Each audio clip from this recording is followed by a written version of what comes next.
Hey everybody, it's JJ Conway, and I'm going to let you know up front we are testing out a new configuration with the camera, the new computer, and the new mic. So we're testing out something new. So if it doesn't work that great, let me know. But I didn't want to keep waiting because I just found something out the other day, and there's only 2 more days for you to be able to take advantage of it. And so today we're going to talk about what I just learned about voting in Texas primaries. And I'm going to tell you, if you're not from Texas, you might be just as shocked as I am. I recently learned that in Texas, you do not have to be registered with a political party to vote in that party's primary election. Can you hear me? Testing, testing, testing. All right, I'm going to go back to the testing. There we go. Okay. Wow, thank you. Okay. So you don't have to be registered to get a ballot. You just show up, you tell them what you want, and that's it. Now, most of us are registered with the party of our choice, but that is separate from being registered to vote. So you register to vote, okay? And then you also register with a party if you want to.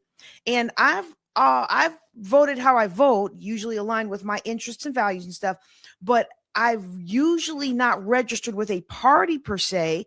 And so other places I've lived being military, you don't just show up and decide which ballot you want that day. Okay. So in other states, I've always supported candidates that align with my values, yet I've just not been registered with a particular party. And so that means I wasn't able to participate in the primary election right now in February and March, only the final election in November. All right. So let me break down how it works in Texas. Okay. When you register to vote in Texas, you register as a voter, not as a Republican, Democrat, Libertarian, Conway Party, or anything else. All right. You register as a voter. And then during primary season, which is going on right now, when you go to vote, you're asked which party's primary ballot you want. So you choose one. And at least here in Erath County, you can either say it out loud or you just point to it on the thing, whichever party you want, and then they give you a ballot for that party. So then you're voting in that party's primary, but you don't have to remain affiliated with that party in the future. Now, there is one gotcha rule. Once you vote in a party's primary in a given year, you cannot vote in another party's primary runoff that same year. But beyond that, your choice is flexible each election cycle. So if I wanted to be one party and vote for the primary, I could do that. I don't have to stick with that party for the main election, at least in Texas. Okay. Now, this is different from other states. And so let me explain why this matters. Okay.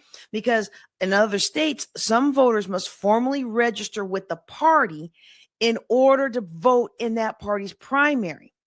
And changing your party affiliation can involve paperwork, deadlines, waiting periods.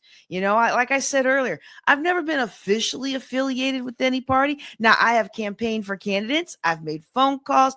I've traveled other states to assist with presidential and other elections. I've donated money to candidates who I think were going to preserve my freedom of speech, my freedom of religion, freedom to do a whole lot of other things that make the USA the USA. But I've never actually registered with a formal party. So I thought until this week that I couldn't vote in the primary. Well, guess what? Like so many other things that I am learning about my new home, the great state of Texas, Texas doesn't operate that way. So what that means is independent voters can still participate in primaries. It also means that voters aren't locked into a permanent party designation. And it means that your choice of the ballot can be situational. It doesn't have to be institutional. I have lived in places where, like, when you go to vote, I shouldn't say that. Well, I already started saying that. So I'm not sure that this is still true. This may have been true 30 years ago when I first became, 32 years ago when I first became eligible to vote, right? But if you were Republican, you voted all Republican. If you were Democrat, you voted all Democrat. Like that was just what you were supposed to do. And that's not today's world, okay? So I hope for many Texans that flexibility actually feels empowering. Like it gives you room to engage where you believe your vote matters most in any given election cycle, regardless of party lines and party affiliations. Now, what I appreciated about learning this is I talk a lot about civic responsibility, financial responsibility, and personal responsibility, and they all stem from the same place. Understanding how systems actually work and then working the systems to preserve your rights, freedoms, and future generations. This was one of those moments for me. See, I had assumed because of other places I lived. I know you shouldn't assume. Everybody knows what happens when you assume, right? But I had assumed the party affiliation was required just the way it had been in other places I've lived. Now, when I learned that Texas handled it differently, it changed how I think about voter participation. And of course, I immediately went to make this video for you. You don't have to sit out because you don't belong to a particular party. You don't have to permanently identify one way or another just to have a voice in candidate selection. You simply show up and choose. Now, some of you may be asking, what's a primary? Why does this matter? Okay. In my excitement, I may have forgotten to explain this. Okay. What a primary election is primary elections determine which candidates will appear on the general election ballot in November. So, for example, Texans are voting for one Senate seat in November. We've got 3 Republicans, the incumbent John Cornyn. We've got Representative Wesley Hunt and Attorney General Ken Paxton. Okay. We've got 2 Democrats. We've got our U.S. Representative Jasmine Crockett and Tallarico. What is he? State Representative James Tallarico. Okay. So you technically got 5 people going for one slot. Okay. But that's not how the party system works. Each party can only have one candidate on November on the ballot, 1 Republican, 1 Democrat, 1 Conway party, 1 Flowers party, whatever. Every party can only have 1 candidate. So what the primary election does, that's where you pick the candidate. So the Republicans are going to go from 3 to 1, and the Democrats are going to go from 2 to 1 for that one slot in September, that one slot in Senate in the November voting. Okay. There's 3 Republicans, 2 Democrats right now. They got to neck it down to 1 and 1. That's what the primary election does. It's like a little funnel. Hey, all y'all want to go at this? Let's see who the party likes. And then we're going to put that candidate up. Okay. So if you walk in and you tell the candidate you want a Republican ballot, your only choices for that Senate seat are going to be those 3, John Cornyn, Wesley Hunt, and Ken Paxton.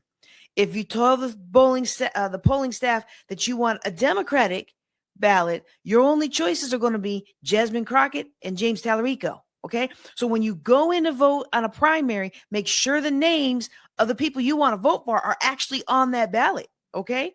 Because if they're not on that ballot, you got to go back and get the other ballot. You don't want to vote for the other team. I mean, you could, that's a strategy, but they found out in the last election that really backfired for a lot of people. So don't do that. All right. Okay. At the end of the primaries, so we got 3 Republicans and 2 Democrats going for 1 spot in November. At the end of the primaries, any runoff that might need to happen will happen. And you have to vote with that party in that runoff. Okay. After all the dust settles, there's going to be 1 Republican and 1 Democrat. Those are the 2 who is going to be on the ballot when all Texans go vote in November. So in November, I'm going to see the Republican person and the Democratic person. Now, if we'd have had other people from other parties, then you would see them too, but we didn't have that in the primaries. Can you see why this is so powerful? Okay. In many districts, the primary can effectively decide the outcome because of how voter demographics lean. And it becomes a bit of a chess game strategy wise, because what if you don't think your favorite candidate would be able to beat the likely winner of the other party's primary, right? So you got 3 Republicans for this 1 Senate seat in Texas and 2 Democrats. And what if your favorite person on this party, you want to vote for them, but you don't think they're going to beat the person that the other party is going to vote for, and vice versa. You might have somebody that you really like and really agree with, but you're worried they can't stand against the incumbent, John Cornyn. So you might want to vote for somebody else in the primary to make sure your party wins. And are you going to vote on principle, or are you going to make sure that your vote helps your party have a stronger candidate in November? Now, look, I'm not going to name names, but we can all safely assume that with 53% of the vote last time, the person I'm about to talk about is not John Cornyn, okay? It's one of the other two Democrats or one of the other two Republicans that are going against John Cornyn, all right? I have heard repeated conversations about people who really want to vote for ABC candidate in the primaries, but they're afraid that person won't win in November. So they're actually voting for someone else to win their party's primary. They don't like that person's policies so much, but they want their party to be the winner. Okay? So participating in primaries is not a minor thing. It's often where the most decisive choices are made. And so understanding the rules removes confusion, and confusion is what keeps people from engaging. So I want to give you a quick encouragement. Whether we're talking about money, leadership, civic engagement, one principle holds true. Clarity creates confidence. Get clarity on how things work in your local jurisdiction, and then take action. If you ever assumed you couldn't vote in a primary because you weren't registered with a party, now you know, at least in Texas, you can go vote. And whatever other state you're in, if I recall, I don't have it in front of me, but if I recall when I was researching this, I think there's like only 14 states that don't realize it. They must have just been the ones I used to live in. I don't know. But go find out and exercise your power. In Texas and some of these other states, you choose your ballot when you arrive. Be informed, because when you're informed, you're more powerful. And of course, I know where my power comes from, but the Lord has given me power to infect things here on earth. And as much as I can, I am going to occupy till he come. All right. Real quick. Let me let you know if you are listening to me live. If you're listening to me live in Texas, the primaries are 3 March. That's next week. Okay. Yes, that's next week. Early voting is going on right now until tomorrow, Friday, the 27th. So get out and vote. All right. I'm JJ Conway. Thank you all so much for watching. Take care. Be blessed.